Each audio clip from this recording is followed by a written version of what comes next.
meeting, guys. Come this side, come la. Every South African that knows what is going on knew that Afriforum is not about to go anywhere because of the lies that they are pushing. They know South Africa is the land of milk and honey for them. And just when you thought, akekho umuntu engifuna ukuthi ahambe kodwa akekho umuntu engizomvimba abahambayo so sala siyincenga. Forum was like, not so fast. We are not going anywhere. We are just so not going anywhere when South Africans were already saying their byes, saying fare thee well to Afriforum. And Afriforum was like, no, child, please.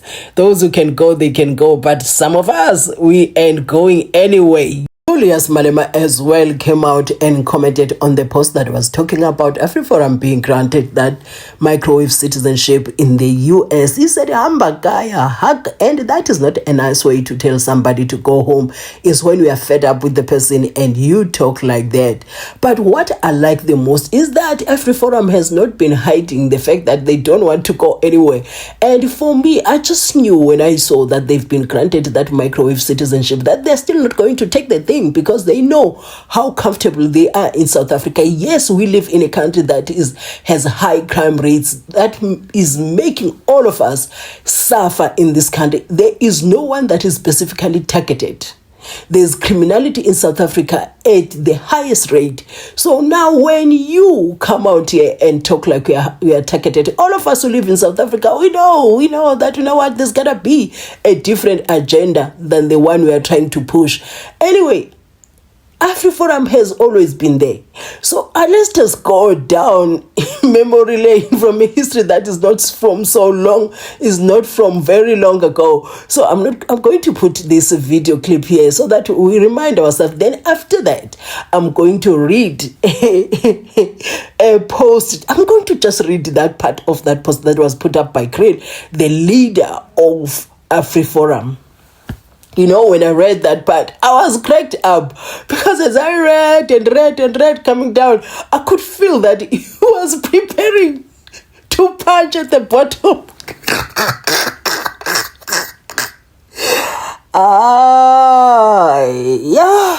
Yeah, guys.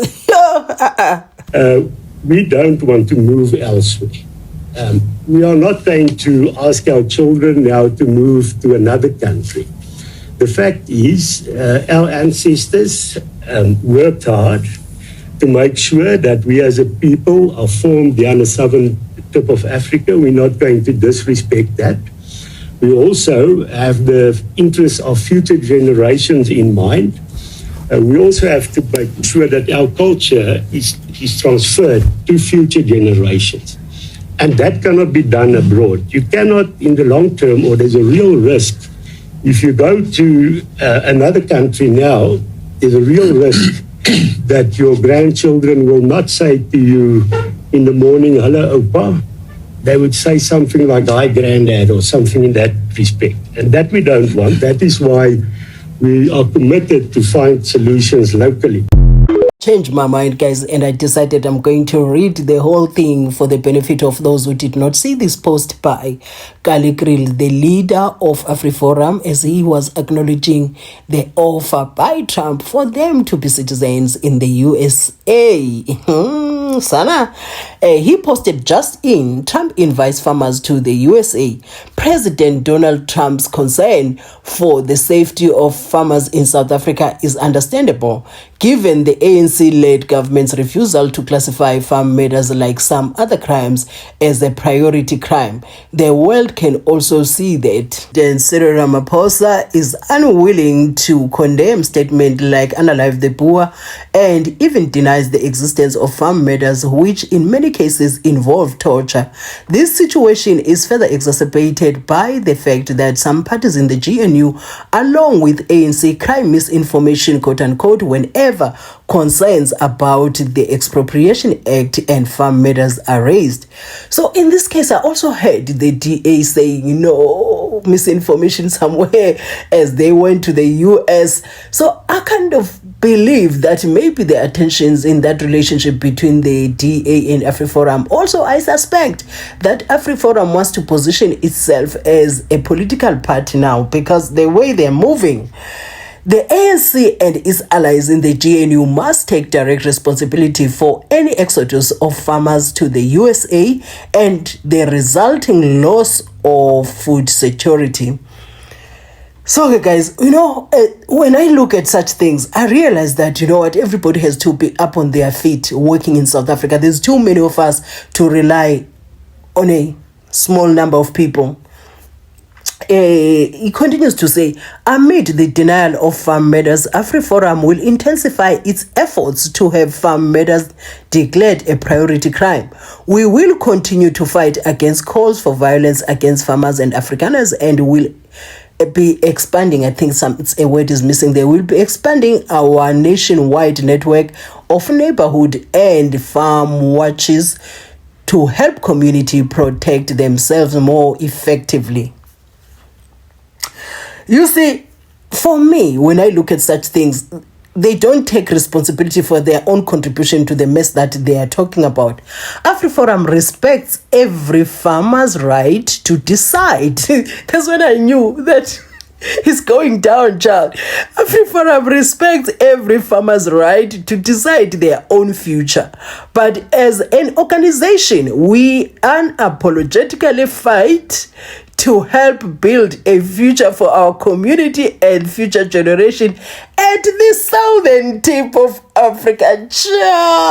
It does not get better than this.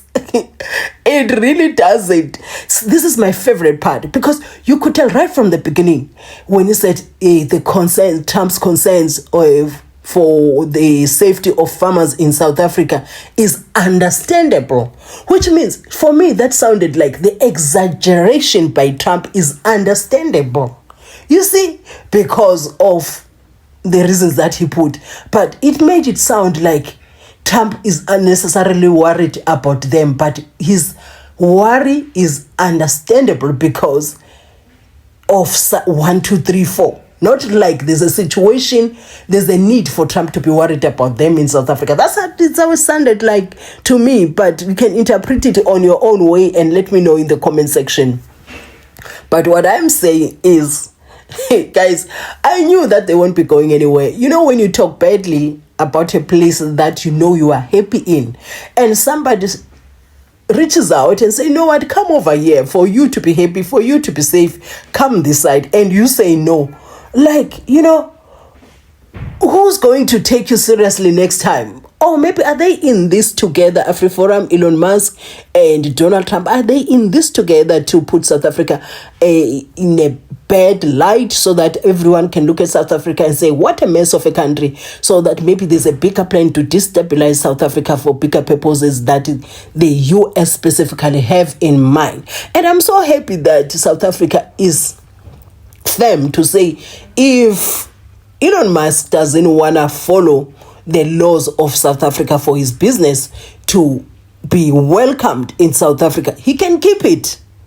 Because as things stand now, as big as America is, they look like they have Elon Musk as a president and Donald Trump as a deputy president. And to me, they are leading, both of them, both the president and the deputy president, are leading America right back to the days of recession.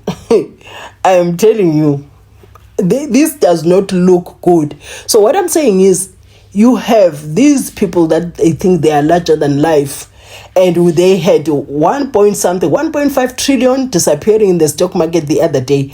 And in the words of Kagame, I want to share that video clip of Kagame. The world that they are dealing with today is not the world that they've dealt with years ago. I'm just saying, please also understand us and understand the people you're dealing with. We are not this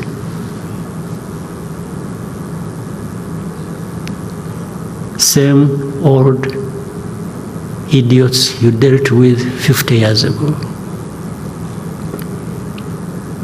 We are not. Not at all. Not anywhere near to that. Oh, I'm talking about Trump now. So much has changed. You cannot be the only bully in the house now. Even the smallest countries are resisting Trump's administration, it shows you that things are no longer as they were before. So you cannot just trample all over everyone and nothing happens to you. So there are certain ways people that they can get to. Even the people that you did not expect to get you, they would be getting you. So in the words of in the words of Kagame, I would like to say, we are not the idiots you dealt with many years ago. Yeah, that's what the president of Rwanda once said. Whether we have good relationship or bad relationship with Rwanda, but that's what that man said, and I liked it. So anyway, guys, if you watched up to here, thank you for watching my videos. I'll be seeing you in the comment section, and next time you bump into my videos, kindly watch my ads in full. It really goes a long way, as that is the only option you could be supporting my channel for now.